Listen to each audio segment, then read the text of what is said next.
ఇప్పుడు అథర్వవేదంలో మంత్రాలతో ఆహుతిస్తాము. ఈరోజు 12వ రోజు సాయంకాలము 2987వ మంత్రం నుంచి మొదలుకొని మనం ఆహుతులు సమర్పిస్తాం. అందరూ చెప్పండి. వేదము సమస్త సత్య విద్యల గ్రంథము. వేదమును చదువుట, చదివించుట, వినుట, వినిపించుట మానవులందరికీ పరమధర్మము. ఓం అగ్నేరాయ స్వాదితిర్నాధితేయం బ్రహ్మౌదనం పచతి పుత్రకామ సప్త ఋషయో భూతకృతసే త్వామంధంతు ప్రజయా సహసే. ఓం కృణుత ధూమం వృషణా సఖాయో ద్రోధామితా వాచమచ్చ అయమగ్నివృతనాశాత్సు వీరోయేన దేవా సహంతదస్యో. ఓం అగ్నిజనిష్ఠా మహతే వీర్యాయ బ్రహ్మోదనాయ భక్తవేదాతవేదః సప్త ఋషయో భూతకృతస్తే త్వాజీజన్నస్యైరయిం సర్వవీరం నియచ్చ. ఓం అసమిద్ధో అగ్నే సమిధా సమిధ్యస్వ విద్వాన్ దేవాన్ యజ్జిరాయేహ వక్షః తేభ్యో హవిషపయం జాతవేదముత్తమం నాకమధిరోహయేమ. ఓం ప్రేదాభాగో నిహితో యః పురావో దేవానాం పితॄణామర్త్యానాం అంశాన్ జానీత్వం విదధామి తాన్ వో యో దేవానాం స ఇమాం పారయాతి. ఓం అగ్నే సహస్వాన విభూరభిదసి నీచోన్యుజ్జద్యశరాసపత్నాన్ ఇయం మాత్రామీయమానామితా చ సాతాంస్తే బలిహృదా కృణోతు. ఓం సాకం సజాతైః పయసా సహేద్యుదుప్చేనా మహతే వీర్యాయ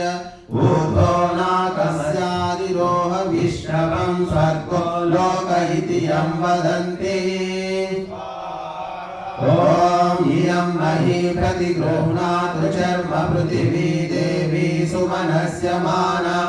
అధగచ్చేమ సుకృతస్య లోకం. ఓం ఏతౌ గ్రావాణౌ సయుజాయుంగి చర్మణి నిర్భంజం శోయజమానాయ సాధు ఆరభ్రతీని దహీన ఇమాం పృతన్యవభూతం ప్రదాముద్భరంతు యూవా. ఓం గృహాన గ్రావాణౌ సకృతౌ వీరహస్తాతే దేవాయ జ్యాయ జమగుః రయో వరాయ తమాస్త్వం వృణీషేతాస్తే సమృద్ధిర్హరాదయామి.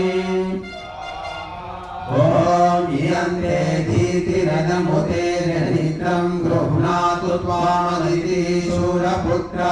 పరాపునీః ఇమాం పృతన్యవోస్యైరయిం సర్వవీరం నియచ్చ. ఓం ఉపశ్వసే ధ్రువయే సీదతా యూయం వివిశత్వం యజ్జియాసస్తు శైః శ్రియా సమానానతి సర్వాన్ సామభస్పదం ద్విశతస్పాదయామి. స్వాహా. ఓం హరేః నారి పునరేః శీఘ్రమపాం వాగోష్ఠోధ్యరుక్షత్ఫలాయ तासां गृह्णीतान्यतमाय ज्या असन् विभाज्य धीरिकरया जहिता. ॐ येमा गुर्योषिता शुम्भमाना उत्तिष्ठ नारी संरभस्व सुपत्नीपत्या प्रजया प्रजावत्या भागन्यज्जा प्रतिकुम्भं नृभाय. ॐ भूतो भागो नीतो यः पुराण ऋषिप्रतिष्ठापावहरिताः अयं यज्ञो गातुभिन्नाथवित्प्रणा विदुग्धा पशुविद्वीरविद्वो अस्तु. ॐ अग्ने चरुर्यज्ञस्त्वाध्यरुचरुर्वृक्षच्छुचिस्तपिष्टस्तपसा तपैनम् आशेया दैवा अभिसङ्गत्य भागमिमं तपिष्टा ऋतुभिस्तपन्तु ॐ शुद्धाः भूता योषितो यज्ञिया इमा अपश्चरुमवसर्पन्तु शुभ्राः अदो व्रजां बहुलां पशून्नः पक्वोदनस्य सुकृता मेतु लोकं स्वाहा ॐ ब्रह्मणा शुद्धा उत पूता घृतेन सोमस्यांशवस्तण्डुला यज्ञियायिने अपाप्रविशत प्रतिगृह्णातु वश्चरुरिमं पक्वा सुकृता मेतु लोकं स्वाहा ॐ गुरुप्रदस्व मातामहिम्ना सहस्रपृष्ठा सुश्रुतस्य लोके पितामहा भगरा प्रजोपजाः भक्ता पञ्चदशस्ते अस्मि ॐ सहस्रपृष्ठा शतधारो अक्षितो ब्रह्मोदनो देवयाः स्वर्गः आमोंसा आददामि प्रजया रेषयैनान् बलिहाराय मृडतान् मह्यमेव ॐ भूयेहि प्रजया वर्धयैनामुरक्षा प्रतरं देहेनां श्रिया समानानति सर्वान् सामादस्पदं द्विशतस्पादयामि स्वाहा ॐ अभ्यावर्तस्व पशुभिः सहैनां प्रत्यगेनां देवताभिः सहैधि मात्वा प्रापच्च पतो माभिचारस्ते क्षेत्रे अनमीवा विराज ॐ हृदेन तष्टा मनसा हितैषा ब्रह्मोदनस्य भीता वेदिरग्रे अंसद्रीं शुद्धामुपदेहि नारि तत्रोदनं साधय दैवानाम् ॐ अधिरेरस्तां सुजमेतां द्वितीयां सप्त ऋषयो भूतकृतो यामकृण्वन् सा गात्राणि विदुष्योदनस्य दर्भिर्वेद्यामध्येनं चिनोतो ॐ श्रुतन्त्वा हव्यमुपसीदन्तु दैवानि नृपाग्ने पुनरेणां प्रसीद सोमेन भूतो जठरे सीद ब्रह्मणामाशे आस्ते मारिषन् प्राशितारः ॐ सोमराजं संज्ञानमावपैभ्यः सुब्राह्मणाय तमेतोपसीदान् ऋषीनाशेयांस्तपसोऽधिजातान् ब्रह्मौदने सुभवाजो हवीमि ॐ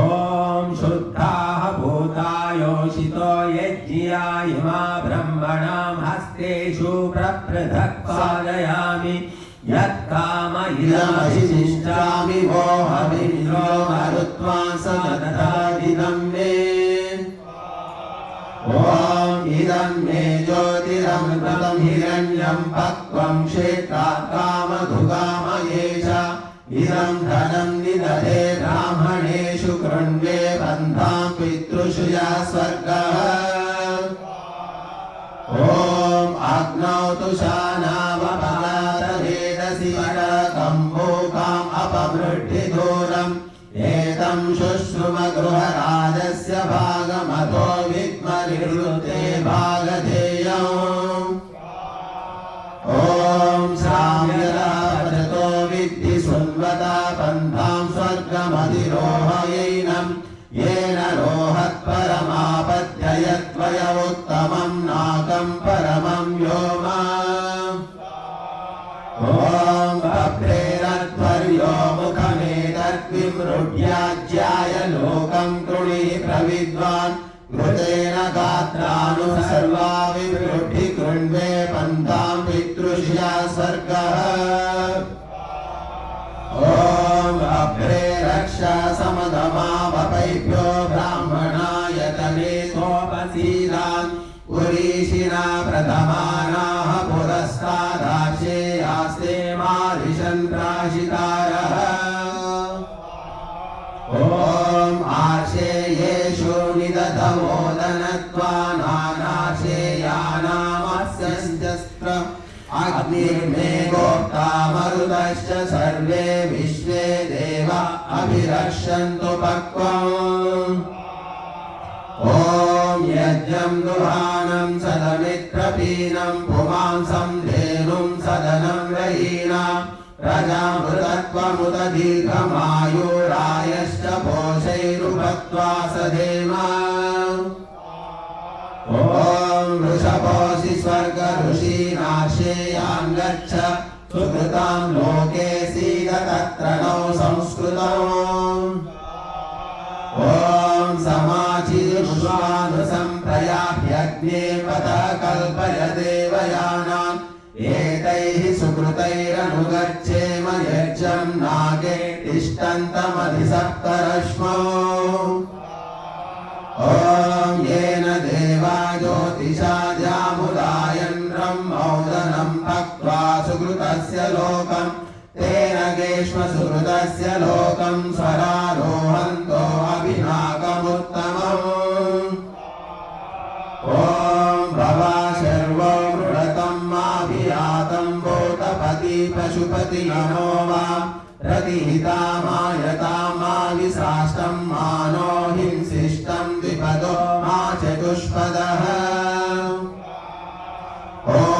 शुने क्रोष्टे मा शरीराणि कर्तमलिक्लवेभ्यो कृत्रेभ्यो ये च कृष्णा अविश्ववः भक्षिकास्ते पशुपते वयांसि ते विगसे मा विदन्त ॐ कन्दाय ते प्राणाय याश्चते भवरोपयः नमस्ते रुद्रकृण्मः सहस्राक्षायामद्य ॐ पुरस्ताते नमः कृण्मवुत्तरादधरादध अभिवर्गादिवस्पर्यन्तरिक्षाय ते नमः ॐ मुखाय ते पशुपते यानि चक्षुंषि ते भव त्वचे रूपाय सन्दृशे प्रतीचीनाय ते नमः ॐ अङ्गेभ्यस्त उदराय जिह्वाय आस्याय ते दभ्यो गन्धाय ते नमः ॐ अस्त्रानीलशिखण्डेन सहस्राक्षेण वाजिना रुद्रेणातकघातिना तेन मासपरामहे ॐ स नो भव परिवृणक्तु विश्वत आप इवाग्नि परिवृणक्तु नो भवः मानोऽभिमांस्त नमो अस्त्वस्मै ॐ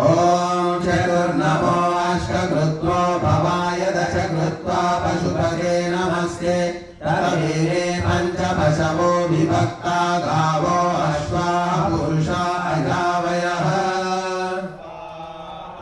ॐ तव चतस्य प्रदिशस्तव द्योस्तव पृथिवी तवेदमुग्रोर्वन्तरिक्षम् तवेदं सर्वमात्मन्वद्यत्प्राणत्पृथिवीमनो ॐ गुरुकोशो वसुधानस्तवायं यस्मिन्निवा विश्वा भुवनान्यन्तः स नो पशुपते नमस्ते परक्रोष्टारो अभिभाषान परो यन्त्वघरुदो विकेशः ॐ धनुर्बिभर्षि हरितं हिरण्ययं सहस्रघ्नशतवदं शिखण्डिं रुद्रस्येषुश्चरति देवहेतिस्तस्यै नमो यदमस्यां निशीतः ॐ योऽभियातो निरयते त्वां रुद्रनिचिकीर्षति पश्चादनुप्रयुं क्षेत्रं वित्तस्य पदनीरिव ॐ भवा रुद्रौ सयुजा संविधाना उपामुग्रौ चरतो वीर्याय ताभ्या नमो यतमस्यां निशीतः ॐ नमस्ते स्वायते नमो अस्तु भयायते नमस्ते रुद्रतिष्ठत आसीनायोतते नमः ॐ नमः सायं नमः प्रातर्नमो रात्र्या नमो दिवा भवाय च शर्वाय च वाभ्यामकरं नमः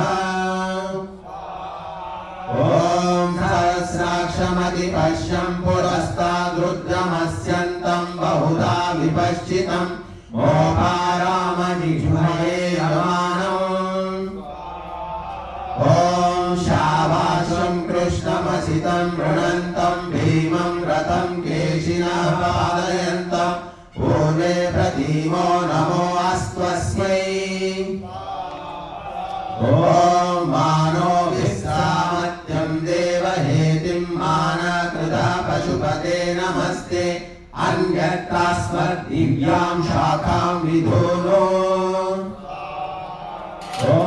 मानो हिंसीरधिनो ब्रूहि परिणो वृन्धिमाकृतः मा त्वया समरामहि स्वाहा ॐ मानो गोषु पुरुषेषु मा घृतो नो अजाविषु अन्यत्रोग्रविवर्तय व्यारूणां प्रजां जहि ॐ यस्य तक्माकाशिका हेतिरेकमश्वस्येव वृषणा क्रन्दयेति अभिपूर्वं निर्णयते नमोऽस्त्वस्मै ॐ योऽन्तरिक्षे तिष्ठति निष्ठभितो यज्वना प्रमृणं देवपीयोन् तस्मै नमो दशभिषक्वरीभिः ॐ क्रुद्धमारण्याः पशवो मृगा भनेहिता हंसाः सुवर्णाः शकुना वयांसि तव यक्ष्मं पशुपते अप्स्वन्तस्तुभ्यं शरन्ति दिव्या आपो वृधे ॐ शिंशुमाराजगराः पुरीकया दशा मत्स्या रजसा येभ्यो हस्यसि न ते दूरं न परिष्ठास्ति ते भव सद्य सर्वान् परिपश्यसि भूमिं पूर्वास्माद्धं सुत्तरस्मिन् समुद्रे ॐ मानो रुद्रतक्मनामाभिषेण मानसंसा दिव्येनाग्निना अन्यत्रास्मद्विद्युतं पातयैताम् ॐ भवो दिवो भव ईशे पृथिव्या भव आपः प्रभुर्वन्तरिक्षं तस्मै नमो यतमस्यां दिशितः ॐ भव राजन्यजमानाय मृडपशूनां हि पशुभिर्बभूत यः श्रद्धधाति सन्ति देवा इति चतुष्पदेधिपदेस्य मृड ॐ मानो महान्तमुत मानो अर्भकं मानो वहन्तमुत मानो वक्ष्यतः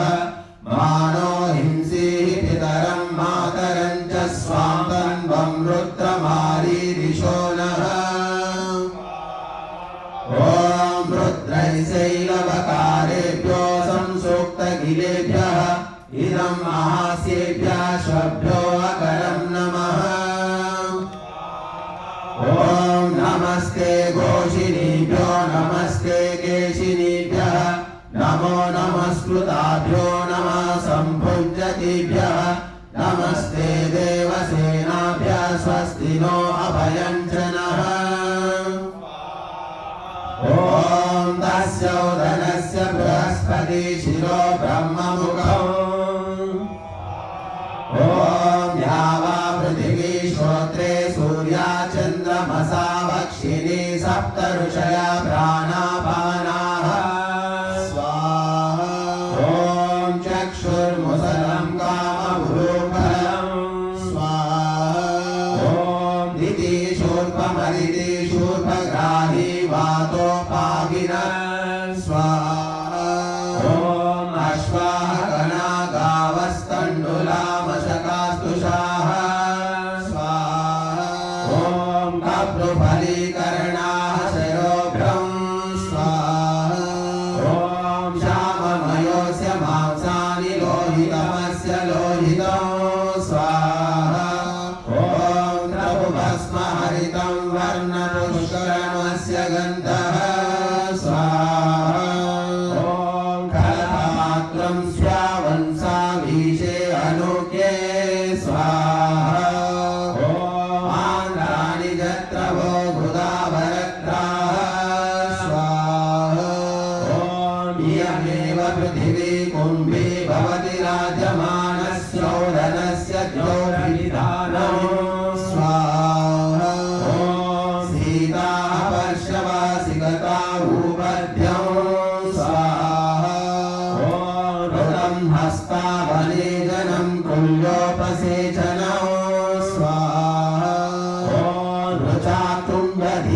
वाग्विज्येन प्रेषिता स्वाहा ॐ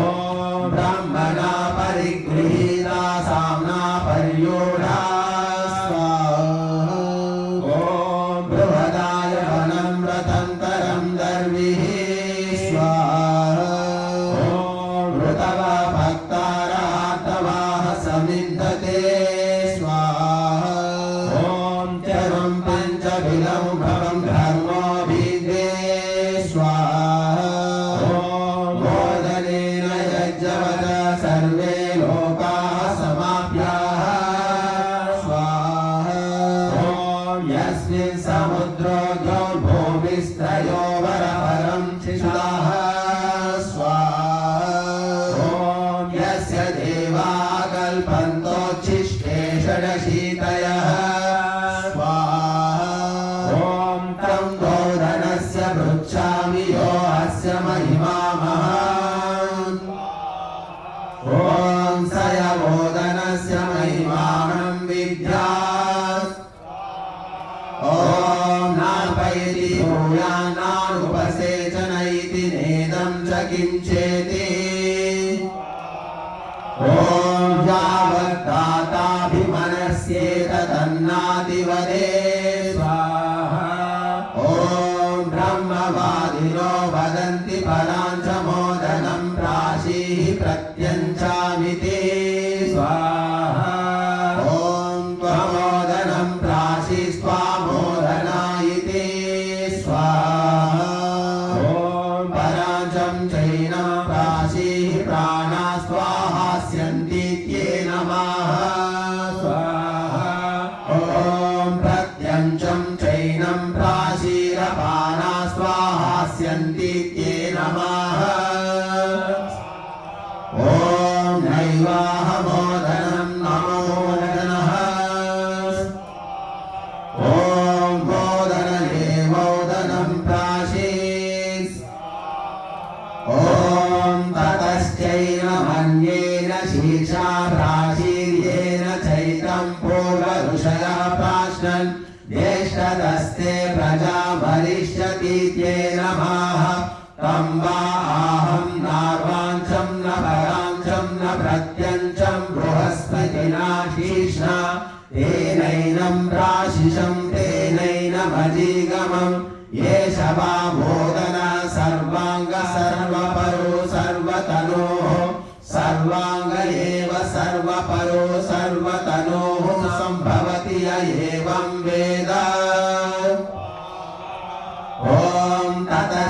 ततश्चैनमन्याभ्यां श्रोत्राभ्यां प्राचीर्याभ्यां चैतं पूर्वऋषया प्राश्नन् बधिरो भविष्यसीत्ये नमः तं वा अहं नार्वाञ्चं न पराञ्चं न प्रत्यञ्चं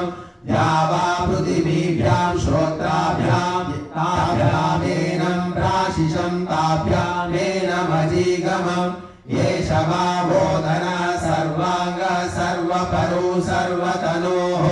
सर्वाङ्ग एव सर्वपरो सर्वतनोः सम्भवति य एवं वेद ॐ ततश्चैनमन्याभ्यामक्षीभ्यां प्राचीर्याभ्यां चैतं पूर्वऋषया प्राश्नन् अन्धो भविष्यसीत्ये नमः तं वा अहं नार्वाञ्चं न पराञ्चं न प्रत्यञ्चं सूर्याचन्द्रमसाभ्यामक्षीभ्यां ताभ्यामेनं प्राशिषं ताभ्यामेनमजीगमम् येष वा मोदना सर्वाङ्ग सर्वपरो सर्वतनोः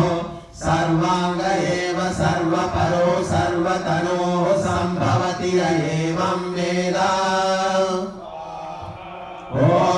ततश्चैनमन्येन मुखेन प्राचीर्येण चैतं पूर्वऋषया प्राश्नन् मुखतस्ते प्रजामरिष्यतीत्ये नमः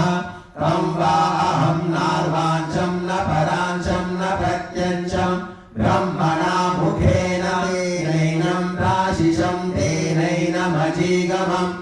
एष वा मोदना सर्वाङ्ग सर्वपरो सर्वतनोः सर्वाङ्ग एव सर्वपरो सर्वतनोः सम्भवति य एवं वेद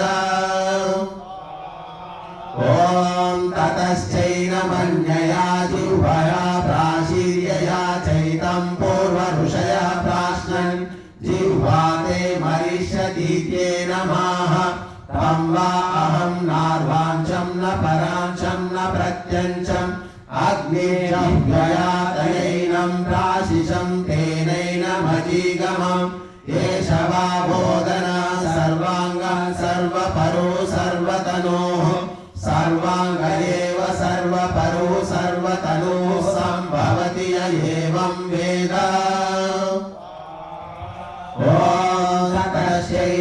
ततश्चैनमन्यैकन्तैः प्राशीर्यैच्युतं पूर्वऋषया प्राश्नन् दन्तास्ते शक्यन्तीत्येन माह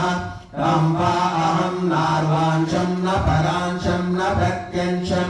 ऋतुभिर्दन्तैः तैरेनं प्राशिषं तैरेनमजीगमम् एष वा बोधना सर्वाङ्ग सर्वपरो सर्वतनोः सर्वाङ्ग एव सर्वपरो सर्वतनोः सम्भवति य एवं वेद स्वाहा ॐ ततश्चैनमन्यैः प्राणापानैः प्राशीर्यैश्च तं पूर्वऋषयः प्राश्नन् प्राणापानास्त्वाहास्यन्तीत्येन माह तं वा अहं नार्वाञ्चं न पराञ्चं न प्रत्यञ्चं सप्तर्षिभिः प्राणापानौ तैरेनं प्राशिषं तैरेनमजीगमम् एष वा बोधना सर्वाङ्ग सर्वपरो सर्वतनोः सर्वाङ्ग एव सर्वपरो सर्वतनोः सम्भवति य एवं वेद ॐ ततश्चैनमन्येन वचसा प्राशीर्येण चैतं पूर्वऋषया प्राश्नन् राजा यक्ष्मस्वाहनिष्यतीत्येन माह तं वा अहं नार्वाञ्चं न पराञ्चं न प्रत्यञ्चं अन्तरिक्षेण वचसा तेनैनं प्राशिषं तेनैनमजीगमम् एष वा बोधना सर्वाङ्ग सर्वपरो सर्वतनोः सर्वाङ्ग एव सर्वपरो सर्वतनोः सम्भवति य एवं वेद ॐ ततश्चैनमन्येन पृष्ठेन प्राशीर्येण चैतं पूर्वऋषया प्राश्नन् विद्युत्वा हनिष्यतीत्येन माह तं वा अहं नार्वाञ्चं न पराञ्चं न प्रत्यञ्चं दिवा पृष्ठेन तेनैनं प्राशिषं तेनैनमजीगमम् एष वा बोधना सर्वाङ्ग सर्वपरो सर्वतनोः सर्वाङ्ग एव सर्वपरो सर्वतनोः सम्भवति य एवं वेद ॐ ततश्चैनमन्येनो रसा प्राशीर्येण चैतं पूर्वऋषया प्राश्नन् कृष्यानरास्यासीत्येन माह तं वा अहं नार्वाञ्चं न पराञ्चं न प्रत्यञ्चं पृथिव्यो रसा तेनैनं प्राशिषं तेनैनमजीगमम् एष वा बोधना सर्वाङ्ग सर्वपरो सर्वतनोः सर्वाङ्ग एव सर्वपरो सर्वतनोः सम्भवति य एवं वेद ॐ ततश्चैनमन्येनोदरेण प्राशीर्येण चैतं पूर्वऋषया प्राश्नन् उदरारस्त्वा अनिष्यतीत्येन माह तं वा अहं नार्वाञ्चं न पराञ्चं न प्रत्यञ्चं सत्येनोदरेण तेनैनं प्राशिषं तेनैनमजीगमम् एष वा बोधना सर्वाङ्ग सर्वपरो सर्वतनोः सर्वाङ्ग एव सर्वपरो सर्वतनोः सम्भवति य एवं वेद ॐ ततश्चैनमन्येन वस्तिना प्राशीर्येण चैतं पूर्वऋषया प्राश्नन् अप्सु महिषसीत्येन माह तं वा अहं नार्वाञ्चं न पराञ्चं न प्रत्यञ्चं समुद्रेण वस्तिना तेनैनं प्राशिषं तेनैनमजीगमम् एष वा बोधना सर्वाङ्ग सर्वपरो सर्वतनोः सर्वाङ्ग एव सर्वपरो सर्वतनोः सम्भवति य एवं वेद ॐ ततश्चैनमन्याभ्यामो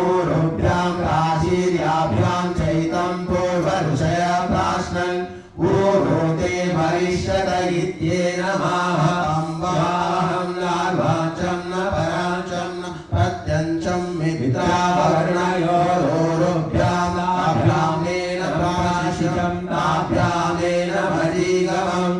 एष वामोदरः सर्वाङ्ग सर्वपरो सर्वतनोः सर्वाङ्ग एव सर्वपरो सर्वतनोः सम्भवति य एवं वेद ॐ ततश्चैनमन्याभ्यामष्टिवद्भ्यां प्राशीर्याभ्यां चैतं पूर्वऋषया प्राश्नन् रामो भविष्यसीत्येन माह तं वा अहं नार्वाञ्चं न पराञ्चं न प्रत्यञ्चं त्वष्टुरस्तिवद्भ्यां ताभ्यामेन प्राशिषं ताभ्यामेन मजीगमम् एष वावोदरः सर्वाङ्ग सर्वपरो सर्वतनोः सर्वाङ्ग एव सर्वपरो सर्वतनोः सम्भवति य एवं वेद ॐ ततश्चैनमन्याभ्यां पादाभ्यां प्राशीर्याभ्यां चैतं पूर्वऋषया प्राश्नन् बहुचारि भविष्यसीत्येन माह तं वा अहं नार्वाञ्चं न पराञ्चं न प्रत्यञ्चं अश्विनोः पादाभ्यां ताभ्यामेनं प्राशिषं ताभ्यामेनमजीगमम् एष वामोदरः सर्वाङ्ग सर्वपरो सर्वतनोः सर्वाङ्ग एव सर्वपरो सर्वतनोः सम्भवति य एवं वेद ॐ ततश्चैनमन्याभ्यां प्रपदाभ्यां प्राशीर्याभ्यां चैतं पूर्वऋषया प्राश्नन् सर्वस्ताहनिषतीत्येन माह तं वा अहं नार्वाञ्चं न पराञ्चं न प्रत्यञ्चं सवितोप्रपदाभ्यां ताभ्यामेनं प्राशिषं ताभ्यामेन मजीगमम् एष वामोदरः सर्वाङ्ग सर्वपरो सर्वतनोः सर्वाङ्ग एव सर्वपरो सर्वतनोः सम्भवति य एवं वेद ॐ ततश्चैनमन्याभ्यां हस्ताभ्यां प्राशीर्याभ्यां चैतं पूर्वऋषया प्राश्नन् ब्राह्मणं हनिष्यसीत्येन माह तं वा अहं नार्वाञ्चं न पराञ्चं न प्रत्यञ्चं ऋतस्य हस्ताभ्यां ताभ्यामेनं प्राशिषं ताभ्यामेनमजीगमम् एष वामोदरः सर्वाङ्ग सर्वपरो सर्वतनोः सर्वाङ्ग एव सर्वपरो सर्वतनोः सम्भवति य एवं वेद ॐ ततश्चैनमन्यया प्रतिष्ठया प्राशीर्यया चैतं पूर्वऋषया प्राश्नन् अप्रतिष्ठानो नायतनो मरिष्यसीत्येन माह तं वा अहं नार्वाञ्चं न पराञ्चं न प्रत्यञ्चं सत्ये प्रतिष्ठाय तयैनं प्राशिषं तयैनमजीगमम् एष वामोदरः सर्वाङ्ग सर्वपरो सर्वतनोः सर्वाङ्ग एव सर्वपरो सर्वतनोः सम्भवति य एवं वेद स्वाहा ॐ एतद्वै बद्धस्य विष्टभं यदोदनः स्वाहा ॐ बद्धलोको भवति बद्धस्य विष्टविश्रयते य एवं वेद ॐ एतस्माद्वामोदनात्रयस्त्रिंशतं लोकान् निरभिनीत प्रजापतिः ॐ तेषां प्रज्ञानाय यज्ञमसृजत स्वाहा ॐ या एवं विदुषोपद्रष्टा भवति प्राणं रुणद्धि ॐ न च प्राणं रुणद्धि सर्वज्ञानेन्द्रियते ॐ न च सर्वज्ञानेन्द्रियते पुरैनं जरसा प्राणो जहाति ॐ इदमग्नय इदन्नमः